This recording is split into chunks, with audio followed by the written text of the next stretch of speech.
जो body language है वो बदली हुई जरूर नजर आ रही होगी। 10 दिन पहले तक जो बॉडी लैंग्वेज थी वो बता रही थी कि क्या करती, लेकिन अकड़ एक साथ टूट गई है और अब लेकर के जा रहे हैं। दीदी ने बचाने का बहुत प्रयास किया, लेकिन अब सीबीआई ने शिकंजा कसा है, धारा 307 लगाई है और यहाँ से बशीरहाट लेकर के जाएंगे, जहाँ बशीरहाट में एक बार फिर से सीबीआई रिमांड मांगते हुए नजर आएगी शाहजहां शेख की ये तस्वीरें।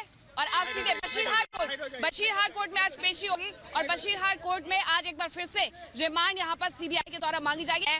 और आज जो बॉडी लैंग्वेज है वो बदली हुई जरूर नजर आ रही होगी। 10 दिन पहले तक जो बॉडी लैंग्वेज थी वो बता रही थी कि क्या करती, लेकिन अकड़ एक साथ टूट गई है और अब लेकर के जा रहे हैं। दीदी ने बचाने का बहुत प्रयास किया, लेकिन अब सीबीआई ने शिकंजा कसा है, धारा 307 लगाई है और यहाँ से बशीरहाट लेकर के जाएंगे, जहाँ बशीरहाट में एक बार फिर से सीबीआई रिमांड मांगते हुए नजर आएगी शाहजहां शेख की ये तस्वीरें। और अब सीधे बशीरहाट कोर्ट में आज पेशी होगी और बशीरहाट कोर्ट में आज एक बार फिर से रिमांड यहाँ पर सीबीआई के द्वारा मांगी जाएगी। और आज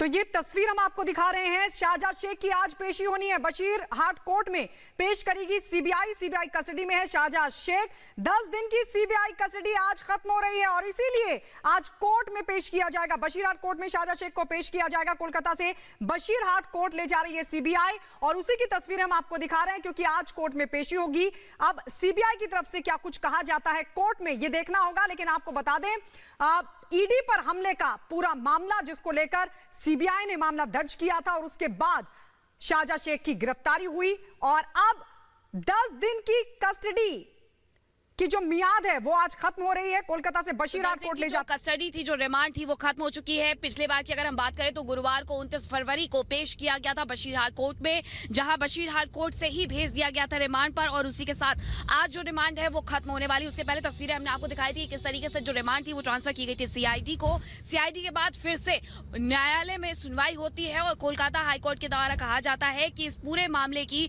जो अब आगे की छानबीन है वो सीबीआई करेगी और इसी के तहत सीबीआई को ये जो रिमांड है वो दे दी गई थी, जो टेक ओवर है वो सीबीआई के द्वारा ले लिया गया था और ऐसे में अब सीबीआई लेकर के निकल गई है बशीरहाट कोर्ट की तरफ, जहां लगभग 11 बजे पेश कर दिया जाएगा, क्योंकि अगर हम पिछले बार की बात करते हैं तो 11 बजे ही पेश किया गया था और ऐसे में एक बार फिर से वही 11 बजे का वक्त होगा। 24 जो मेडिकल होता है 24 घंटे पहले वो भी करवाया गया था और आज जब पेश किया जाएगा तब देखना होगा कि आखिरकार कितने दिन की रिमांड में भेजा जाता है, क्योंकि इसके पहले धारा 307 लगाई गई थी, यानी कि हत्या की कोशिश करने की धारा लगाई गई थी और जो साफ तौर पर यह कहती है कि 10 साल तक सजा हो सकती है और इसी के साथ साथ 10 साल की सजा के साथ आर्थिक जुर्माना लगाया जा सकता है, उम्र कैद की सजा हो सकती है। लेकिन अभी जो जांच चल रही है, छानबीन चल रही है, उसमें सीबीआई को क्या कुछ निकल करके सामने आता है और उसके बाद आगे जो कार्यवाही है वो बढ़ेगी। लेकिन दूसरी तरफ शाहजहां शेख के वकील के द्वारा पूरी कोशिश की जा रही है कि शाहजहां शेख को छुड़ा लिया जाए किसी भी तरीके से, लेकिन अब गैर जमानती धाराओं में ये केस दर्ज किया गया है। सीबीआई अलग नए सिरे से यहाँ छानबीन कर रही है और अलग पहलू में हमने देखा कि सीबीआई की टीम दो बार शाहजहां शेख के घर गई थी संदेश खाली और इसी के साथ जो उसका मार्केट है शाहजहां मार्केट, वहां पर भी गई थी, वहां पर भी छानबीन की गई थी और एफएसएल की टीम भी इस दौरान मौके पर मौजूद थी जब शाहजहां शेख के घर गए थे। शाहजहां शेख के जब घर गए थे तब देखा गया कि ये तमाम जानकारी हमें देने के लिए। लेकिन आपको बता दें संदेश खाली का शैतान शाहजहां शेख, जिसके हर गुनाह का हिसाब होने वाला, क्योंकि सीबीआई के शिकंजे में है शाहजहां शेख और लगातार वो राज उगल रहा है जिससे ना सिर्फ शाहजहां शेख की बल्कि ममता सरकार की भी बढ़ सकती है मुश्किलें। रिपोर्ट आपको दिखाते हैं।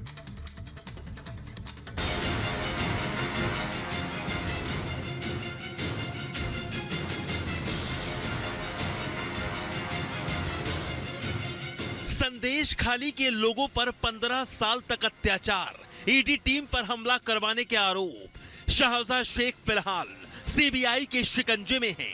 सीबीआई शाहजहां शेख से एक एक कर राज खुलवा रही है, हर सच उगलवा रही है, जिससे न सिर्फ शाहजहां की बल्कि बंगाल सरकार की मुश्किलें बढ़ती जा रही हैं। शाहजहां शेख की माटी को अपने पैरों तले रौंदने वाले शाहजहां शेख का रौब और रुतबा सब उसी माटी में मिल चुका है। शाहजहां शेख पर आईपीसी की धारा 307 लगाई गई है, जो कि हत्या की कोशिश की धारा है। इसके साथ ही शाहजहां शेख पर धारा 326, 392, 395, 397, 426, 440, 342, 143, 109 धाराएं लगाई गई हैं।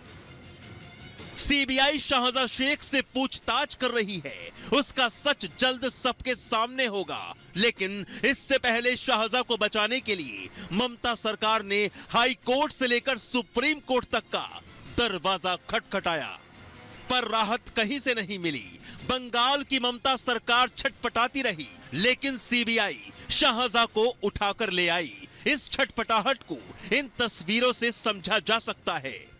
पहली तस्वीर उस वक्त की है जब बंगाल पुलिस ने शाहजा शेख को गिरफ्तार किया था। शाहजा पूरी अकड़ में नजर आ रहा था। वहीं दूसरी तब की है जब उसे सीबीआई को सौंपा गया। अब ममता के लाडले की हेकड़ी निकल चुकी थी। अब इस तस्वीर को भी देख लीजिए। शुक्रवार को सीबीआई और ईडी की टीम संदेश खाली के शैतान शाहजा शेख के घर और उसके कॉम्प्लेक्स पर रेड डालने पहुंची थी। वही ईडी की टीम जिस पर हमला करवाने का आरोप शाहजा शेख पर है। शाहजा शेख की गिरफ्तारी गैंगरेप केस में हुई, लेकिन वो भी तब जब हाई कोर्ट ने सख्ती दिखाई। लेकिन अब आगे की पूछताछ ईडी पर हमले के सिलसिले में भी हो रही है। शिकंजा राशन घोटाला केस पर भी कसेगा, जमीन पर कब्जे का भी मामला आएगा और अवैध वसूली में भी सच उगलवाया जाएगा। ऐसे में ममता सरकार परेशान है, क्योंकि ममता के लाडले शाहजा शेख का हर सच अब आगे ममता सरकार की मुश्किलें जरूर बढ़ाएगा। Bureau report, Republic Bharat.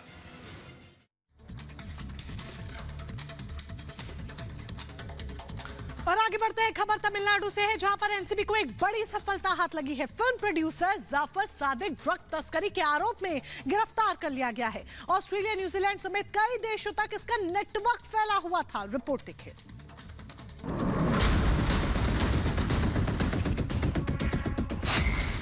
Drug तस्करी का मास्टरमाइंड गिरफ्तार। फिल्म प्रोड्यूसर निकला ड्रग तस्करी का किंगपिन। एनसीबी के शिकंजे में जफर सादिक।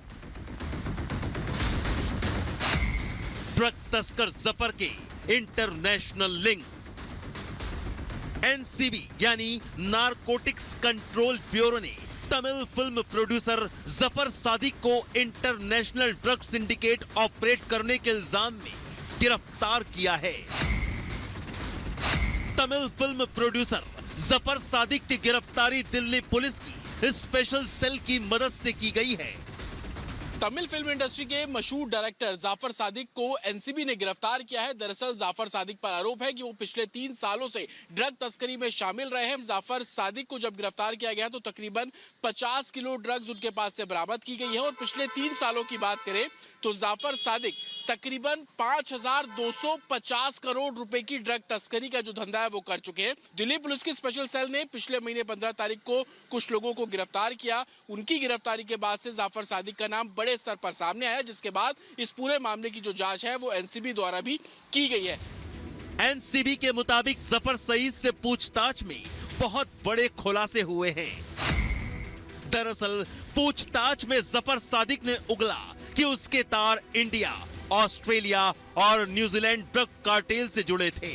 ड्रग्स के कारोबार से कमाया गया पैसा जफर सादिक ने film making, real estate, hotel और दूसरे कई कारोबार में लगा रखा था। एनसीबी ने जफर सादिक नाम का एक सरगना जो कि इंटरनेशनल ड्रग रैकेट चला रहा था, और इसका ड्रग रैकेट भारत की कई जगहों से मिलाकर न्यूजीलैंड, ऑस्ट्रेलिया और मलेशिया तक फैला हुआ था। इस अक्यूज ने बहुत ज्यादा पैसे कमाए थे ड्रग ट्रैफिकिंग के थ्रू, और उनको फिल्म, कंस्ट्रक्शन, हॉस्पिटैलिटी आदि व्यवसायों में इन्वेस्ट किया था और इनको कवर बिजनेस के रूप में इस्तेमाल कर रहा था। आपको बता दें कि अभी पिछले ही हफ्ते जफर सादिक सिंडिकेट से जुड़े 3 ड्रग तस्कर पकड़े गए थे।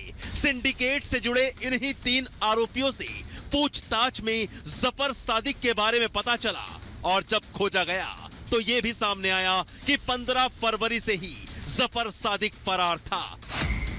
एनसीबी के मुताबिक जफर त्रिवेंद्रम, मुंबई, पुणे, हैदराबाद और जयपुर में छिपा हुआ था। जफर के कब्जे से 50 किलो प्रतिबंधित दवाएं बरामद की गई। उस प्रतिबंधित दवा को न्यूजीलैंड और ऑस्ट्रेलिया, नारियल और ड्राई फ्रूट की आड़ में भेजा जाता था। ये भी सामने आया कि जफर सादिक डीएमके पार्टी से भी ताल्लुक रखता था।